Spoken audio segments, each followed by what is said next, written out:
ملاقات میں امام حسین نے اپنے متعلق 3 شرطیں ذکر کی۔ میں جہاں سے آیا ہوں مجھے وہاں واپس جانے دیا جائے۔ میں یزید کے پاس خود جانا چاہتا ہوں تاکہ میں ان کے ساتھ یہ معاملات خود طے کروں۔ مجھے مسلمانوں کی کسی سرحد پر پہنچا دو، وہ جس حال میں ہوں گے میں بھی انہی کے ساتھ ویسے ہی رہوں۔ عمر بن سعد نے امام حسین کی یہ تینوں شرائط ابن زیاد کی طرف خط روانہ کیا۔ ابن زیاد نے جب دیکھا کہ یہ لوگ اطاعت اور اپنی عافیت کے معاملے میں ہیں، اس لیے ہم نے اس خط کو قبول کر لیا۔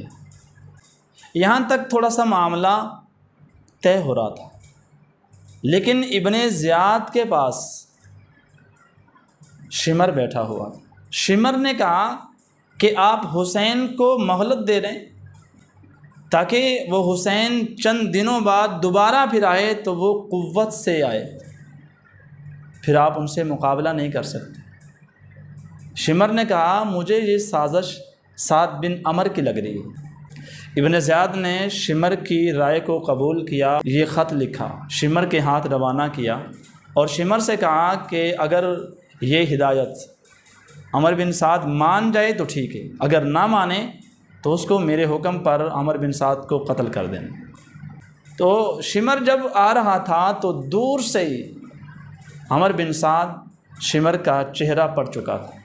عمر بن سعد نے کہا شمر تو نے بہت ظلم کیا ہے، 2 گروہ آپس میں کلمہ متفق ہو رہے تھے، آپ نے بہت ظلم کیا ہے۔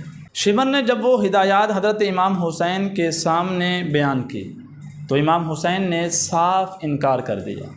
امام حسین کے الفاظ یہ تھے کہ اس ذلت سے تو موت ہی بہتر ہے۔ شمر 9 تاریخ کو اس محاذ پر پہنچے۔ حضرت امام حسین اپنے خیمے کے باہر بیٹھے ہوئے تھے۔ اچانک آپ پر تھوڑی سی غنودگی طاری ہوئی۔ اس کے بعد اچانک سے آواز آئی، آپ کی آواز کھلی۔ اس آواز کو آپ کی ہمشیرہ زینب نے سنا، آ کر پوچھا کیا ہوا؟ تو حضرت حسین نے کہا کہ مجھے ابھی ابھی رسول اللہ صلی اللہ علیہ وسلم کی خواب میں زیارت ہوئی ہے، اللہ کے نبی فرما رہے ہیں آپ ہمارے پاس آنے والے ہو۔ اس جملے کو سننے کے بعد حضرت زینب رو پڑی۔ حضرت حسین نے تسلی دی اور خاموش کروایا۔ اتنے میں شمر کا لشکر آگے بڑھا، آپ کے بھائی عباس بن علی ان کی طرف بڑھے اور بلا مہلت جنگ کا اعلان کر دیا۔ حضرت عباس نے حضرت حسین کو بتایا تو حضرت حسین نے کہا ان سے کہیں کہ آج کی رات ہمیں مہلت دے دیں، آج کی رات ہم وصیت، دعا، استغفار، نماز وغیرہ اللہ کے سامنے ہم ادا کر لیں تو جنگ کل سے شروع کر لیں گے۔